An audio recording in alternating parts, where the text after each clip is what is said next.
साल और पीपल के जंगलों के बीच एक ऊंची पहाड़ी पर स्थित था विजयगढ़ किला। दूर से देखने पर यह किला पत्थरों का ढेर लगता था, लेकिन जैसे ही कोई पास जाता उसे महसूस होता कि ये दीवारें सिर्फ पत्थर नहीं, बल्कि बीते समय की चीखों और सिसकियों को अपने भीतर समेटे हुए हैं। गांव में यह साफ कहा जाता था कि सूर्यास्त के बाद कोई भी व्यक्ति किले की ओर न जाए, क्योंकि वहां आज भी रानी पद्मावती की अधूरी आत्मा भटकती है। कहा जाता है कि सदियों पहले विजयगढ़ एक समृद्ध राज्य था।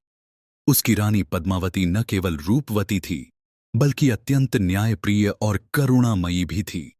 राजा अधिकतर युद्धों में व्यस्त रहते थे, इसलिए राज्य का अधिकांश भार रानी ही संभालती थी।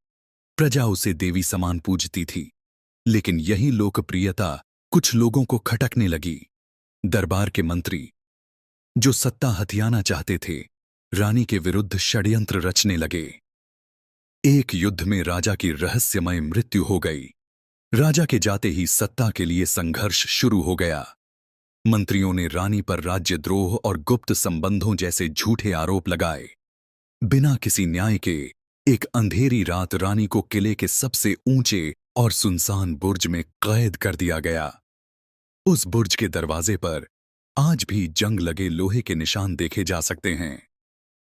रानी ने कई रातें न्याय की आस में काटीं।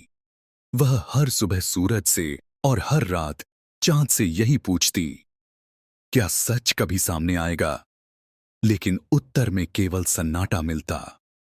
एक चांदनी रात, जब पूरा किला सो रहा था, बुर्ज से एक दर्द भरी चीख गूंजी।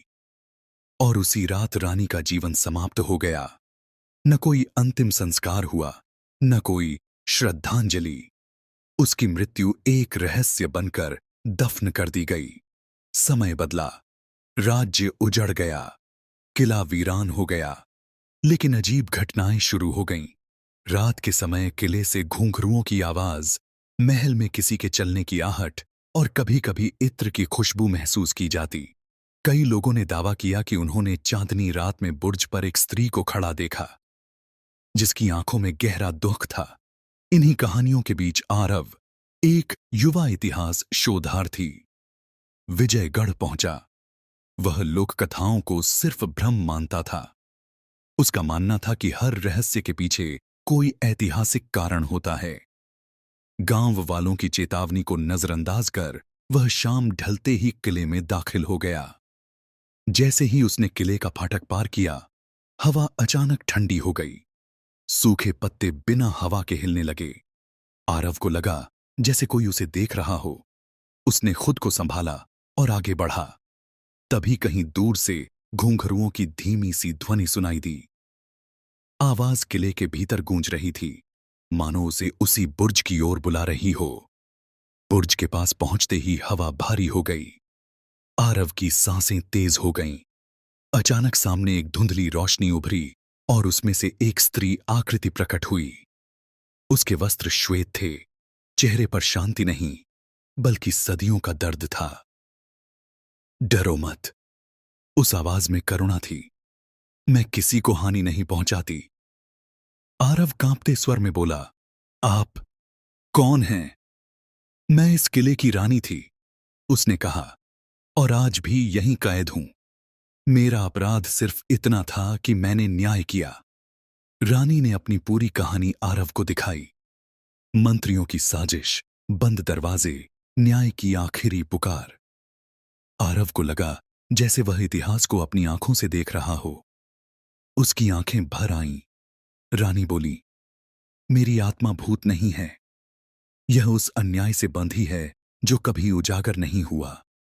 अगर तुम सच्चाई दुनिया तक पहुंचा दो तो शायद मुझे मुक्ति मिल जाए। अचानक किले में तेज हवा चली।